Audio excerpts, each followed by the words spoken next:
On the same day, Al Gore is helping headline the Clean Energy Summit in Las Vegas. A conservative group is now debuting a counterfilm to Gore's An Inconvenient Truth. The documentary Policy Peril comes from the Competitive Enterprise Institute, and it asks, could climate change policy be worse for the planet than global warming itself? Clean Sky's Lee Patrick Sullivan attended the midday premiere today at the Heritage Foundation here in Washington. Lee, this really comes across as a rebuttal to An Inconvenient Truth, correct? Yeah, it's almost hard to see how this film could even come out if it wasn't for Al Gore. Point by point, the movie goes back and forth from Gore's movie trying to dispel the former vice president's claims of rising sea levels and global famine. The movie claims Gore and other environmentalists like him cherry-pick their data to help prove global warming, and that public policy is being made based on this information. Everything from forcing Detroit to make smaller cars that are more prone to fatal accidents, to cap and trade legislation that will have an economic impact of 600 Hurricane Katrinas, to the push for more biofuels that is taking food away from the poorest countries in the world. Now, even the story that you just read, Tyler, was talked about in the luncheon after the movie. Angola, at one time one of the poorest countries in the world, has now transformed itself into the second fastest growing economy in Africa because of its oil exports. Now the U.S. government is signing deals with Chevron to have Angola switch some of its efforts from a profitable industry to one that makes less money. Now, the movie claims there is good data out there, good science out there, and it's just not being used when it doesn't support the global warming agenda. Now, one example is data used to determine global temperatures.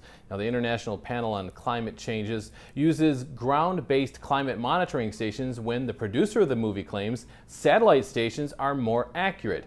Now, meteorologist Anthony Watts has released a report claiming many stations are located in areas that give false readings. He's got a team of 650 volunteers who have photo documented over 1,000 of the 1,221 climate monitoring stations in the United States, and he has just found just unbelievable data quality problems where you have the temperature sensing equipment located in parking lots or next to air conditioning exhaust fans. And I think he demonstrates conclusively that this record is unreliable and that you cannot legitimately infer anything about global temperature change over the past several decades from this record. And he also makes the point, I think the very reasonable point, that the U.S. temperature record is probably the best in the world. And Tyler, this movie comes out the same day the Heritage Foundation released a report saying the Waxman-Markey climate bill will cost the U.S. economy $9.4 trillion, put more than 2.5 million more Americans on the unemployment line, and raise electricity prices 90%. Tyler? Now, Lee, you were telling me this is more than just a bashing of a cap-and-trade plan like Waxman-Markey. Is there some other carbon mitigation plan that the film or the producers are recommending or pushing in this case? Yes, Tyler, the movie points out that if countries of the world truly want to cut carbon, they should do so through research and development, not taxing the industry.